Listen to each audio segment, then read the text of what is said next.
करूयात महत्त्वाच्या बातमीने। संभाजीनगर दरोडा प्रकरणी आता नवी माहिती जी ती समोर येताना दिसते। आता ताब्यात असलेला आरोपी महेश बोराडे लड्डा यांचा मुलगा यश लड्डा याचा मित्र आहे। यश लड्डाचं स्टेटस बघून महेशने दरोडेखोरांना घरात कुणी नसल्याची टीप दिली।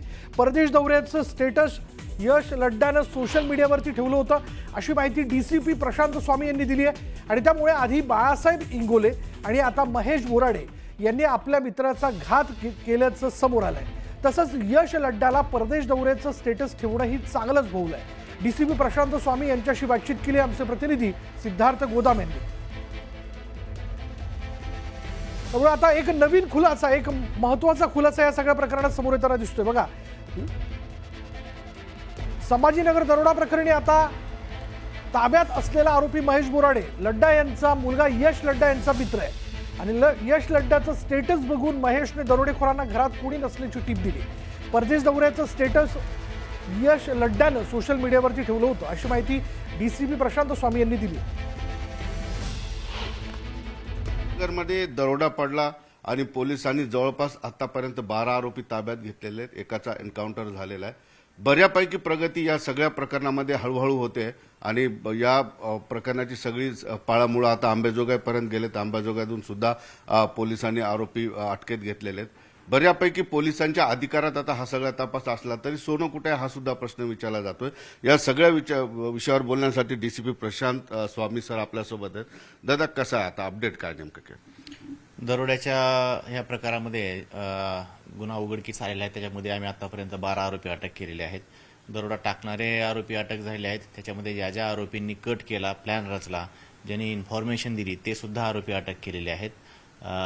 याच्यामध्ये जो सुरेश गंगणे म्हणून आरोपी होता त्याची पत्नी आणि त्याचा सासरा यांना पण अटक केलेली आहे। त्यांच्याकडून रक्कम पण रिकव्हर केलेली आहे आणि सोन्याच्या बाबतीमध्ये आमचा अधिक तपास सुरू आहे। त्याच्यामध्ये आम्ही निश्चितच रिकव्हरी मिळेल। पण बाळासाहेब जे आहेत त्यांचे मित्र आहेत, त्यांचे काय कनेक्शन? बाळासाहेब इंगोले हा 2006 पासून लड्डा यांच्या कंपनीमध्ये काम करतो। तो त्यांच्याच गावचा आहे आणि त्यांच्या घरी त्याचं जाणं येणं असायचं। त्यामुळे त्याला त्या बाबतीमध्ये माहिती होती आणि त्यानं ती माहिती मग त्याचे जे इतर आरोपी साथीदार आहेत त्यांना त्यानं शेअर केली आणि त्यांनी मग त्या देवीदास शिंदे याच्या मदतीनं तो कट रचलेला आहे। गंगणेंचे जे सासू सासरे आहेत त्यांच्याकडे 8 लाख रुपयाची रोकड सापडली, ते त्यांनी सोनं जे वाट्याला आलं ते विकून आहे का कसं आहे?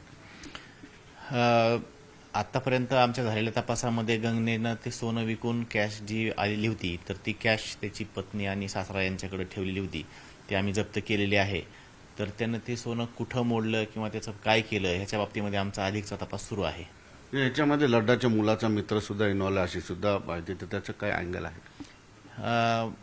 आरोपी महेश बोराडे जो आहे त्याचं मेडिकलचं दुकान आहे आणि लड्डा यांचा मुलगा जो आहे तो त्याचा मित्र आहे।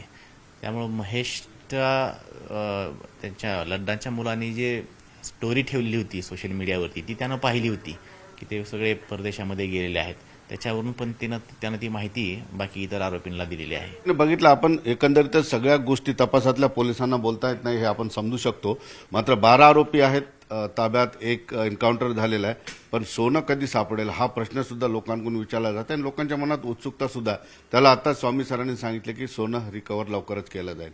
सुधीर जाधवसह सिद्धार्थ गोदाम, न्यूज 18 लोकमत, छत्रपती संभाजीनगर।